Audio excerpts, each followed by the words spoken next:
Eu sou de uma terra muito distante daqui, né? Mas assim, Esperantina, Piauí. E é uma terra muito próxima de Moçambique.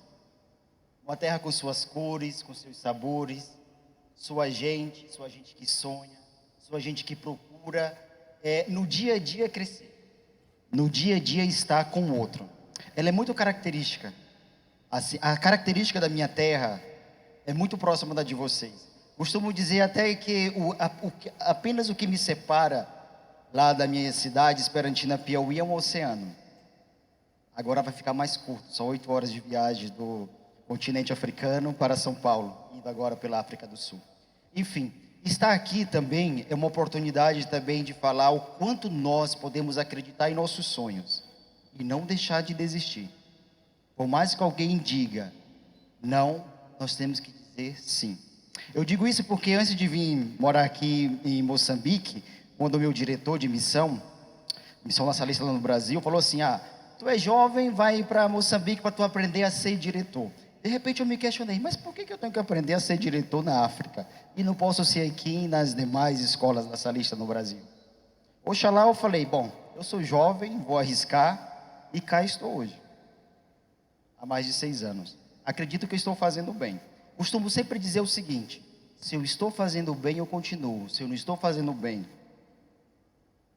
é o momento de me retirar. Eu não me retirei porque eu acredito que eu estou fazendo bem. Por isso que esse tema incluir para melhor servir, ele traz uma das experiências enquanto gestor, enquanto diretor, também eu acredito. Mas eu recordo também que na minha vinda, alguém lá no Brasil falou assim: o que tu vai fazer na África? As pessoas imaginam que a África é apenas a rua onde ela mora. Não imagina que tem mais de 40 países. É isso, não posso negar. É aquele velho preconceito. O preconceito da cor, da raça, da religião, que apenas nos separa. Diferente do tema que cá nós estamos a trabalhar. Então alguém falou assim: tu vai para lá para regredir. Eu falei, mas eu vou morar num continente tão rico e vou regredir? Bom, eu diria para o meu amigo, se ele estiver ouvindo ou se tiver oportunidade, gostaria de dizer para ele que eu nunca regredi. Pelo contrário, aqui já fiz mestrado, doutorado, PhD. Então, incluir esse tema, principalmente com crianças com necessidades educativas especiais. Por que esse desafio? Vocês podem se perguntar.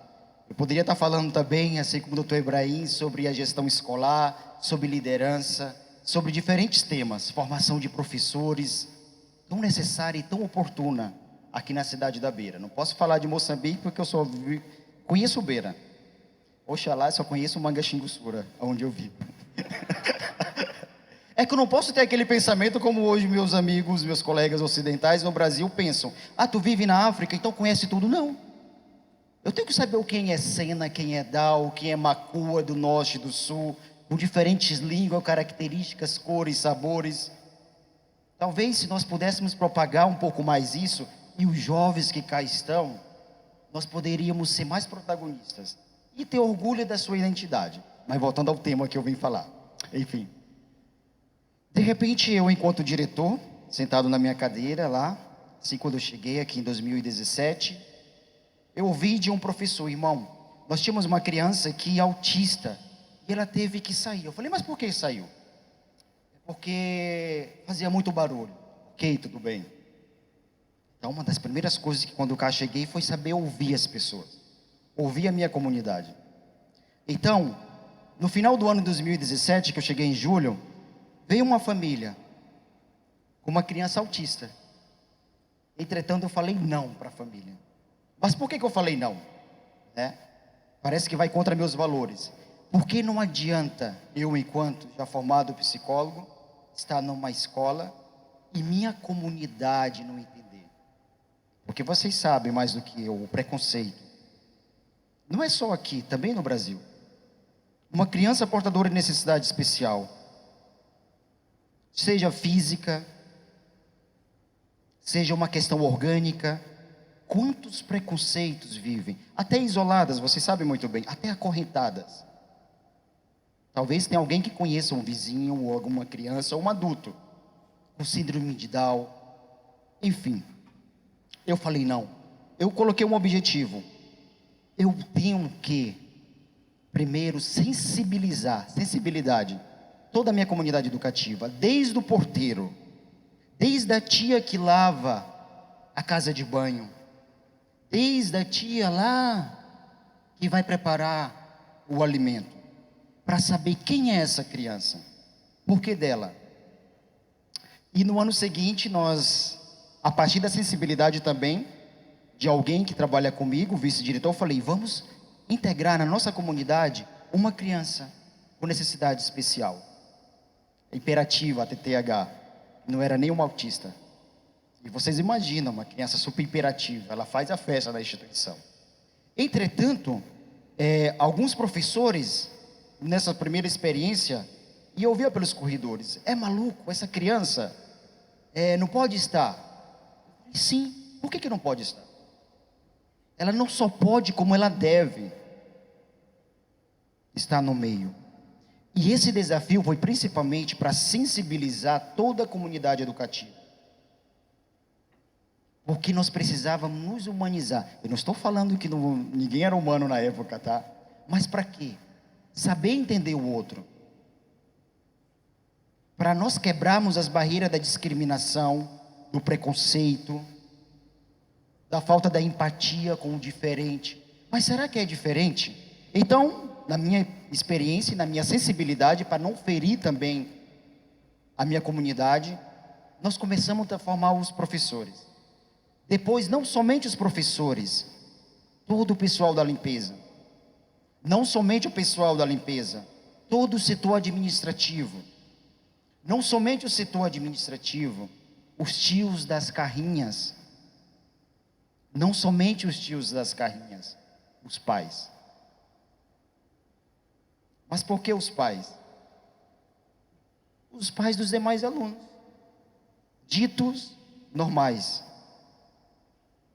Porque nós sabemos, uma criança, ela pode fazer barulho na escola. E numa escola privada, muitas vezes, alguém vai dizer, eu não quero essa criança junto aos meus filhos. Ela vai atrapalhar. E eu falo para vocês, quem menos precisou de formação e quem menos precisa de formação até hoje, são os demais alunos, as crianças. Porque nós sabemos que o nosso preconceito, o nosso medo, os nossos atos de discriminação, nenhum de nós tínhamos quando criança. Infelizmente, um ambiente onde processo de formação da nossa personalidade, fomos aprendendo com adultos. E eu falo isso para vocês porque as crianças hoje, na nossa instituição, elas acolhem uma criança autista, nesse processo todo. O acolher principalmente, porque é aquela identidade que nós somos, uma identidade. E eu sempre digo para elas, e na época, depois de 2 anos, juntando toda a comunidade, até hoje estamos no contínuo processo de formação, é dizer, quem somos? Somos uma unidade, somos seres humanos. Independente se você é muçulmano, se é cristão católico, evangélico, negro, mulato, mozungo, se é Down, se é Sena, nós somos seres humanos.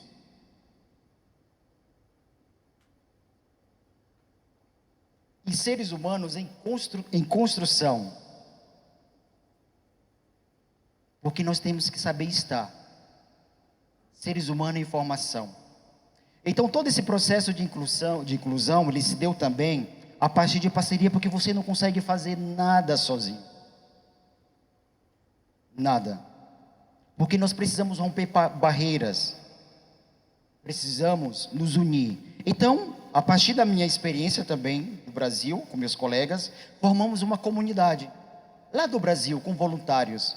Aí imagina só, a chegada das crises que aqui na cidade da Beira todos vivem, né? Porque temos que dizer que estamos vivendo ainda, não podemos esquecer. Primeira crise climática. Agora a crise pandêmica. Nós podemos estar agora confortáveis aqui, mas de repente chega dezembro, janeiro e já fica todo mundo apavorado, né? Os jornais já começam a anunciar ciclone, né? E não anuncia o quê? Pandemia. senão nós estaríamos aqui todos de máscara. Não podemos esquecer as crises, porque a partir das crises é que nós nos fortalecemos.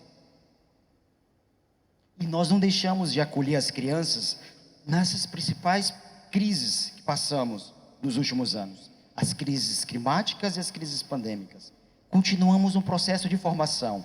E através dessa comunidade formativa, com voluntários brasileiros, começamos também a educar os professores. Eu não posso deixar de falar que, e até estimular quem vai ouvir no futuro, os mestres, formadores de professores, vamos ter um cuidado maior na formação do professor, já estou falando professor, tá? O quê? Para o professor que vai estar na sala de aula futura, também saber cuidar daquele aluno portador de necessidade especial. Porque não há nada mais triste que ter uma criança inserida na sala de aula normal, ela ser discriminada. Ela perdeu o direito de estar no processo de ensino-aprendizado. E não há nada mais triste de ouvir um pai ou uma mãe chegar no teu gabinete, na tua sala, a chorar e dizer: será que eu vou ter uma oportunidade? Será que meu filho no futuro vai ter autonomia? Será que meu filho vai ser acolhido? Porque eu posso não estar mais aqui. O que vai ser dele? Então não é nada, assim, é triste também tu ver lágrimas de um pai, de uma mãe, que dentro da sua própria família é discriminado, são discriminados. E eu posso dizer ao longo destes anos que eu já ouvi muitas histórias, até daquela dita coisa assim: irmão, às vezes alguns pensam que foi por causa é questão de droga, né? Acho que vocês entendem o conceito de droga, né? Ou não? Entendem, né? É porque eu sou brasileiro, nesses últimos anos eu já entendi. Eu falei, mas nós precisamos romper isso. Mitos. É um grande desafio. Será que meu filho... Eu falei, não pai, não mãe. Vamos... Primeiro, é importante também cuidar de si. Cuidado. A escola vai cuidar. Os professores vão cuidar. Mas se a mãe e o pai não cuidam de si, dificilmente essa criança, com suas necessidades, ela será cuidada. Então, uma dessas experiências também muito marcante que eu tenho ao longo desses anos aqui em Moçambique, é ouvir as famílias, o choro das famílias. E hoje eu posso dizer para vocês que também tivemos que nos ressignificar, sermos resilientes, porque não podemos atender todos. Em algum momento você tem que dizer não, e dizer não é muito difícil. Imagina os gestores que cá estão, temos que dizer não, mas é importante também, porque temos que manter o quê? O equilíbrio, para aquilo que vem dando certo, também não possa desequilibrar-se. Então, a partir desses anos também, o equilíbrio foi muito importante em toda a comunidade, porque hoje, graças a Deus, é um processo contínuo, que nós temos que nos superar a cada dia, a cada momento, porque nós criamos vínculos, estamos a superar crise, estamos a superar medos, receios. Então eu digo para vocês, nesse processo de inclusão, independente de qualquer coisa, o mais importante é olhar o ser humano. E se cada um conhece e vê alguma criança que é discriminada, que é autista, que tem TDAH, transtorno de déficit de atenção, ou independente, vamos estar juntos, vamos compreender, vamos respeitar aquele e aquela que está a tentar dar o melhor para a autonomia dessa criança, que será um adulto como nós, e é possível. Muito obrigado.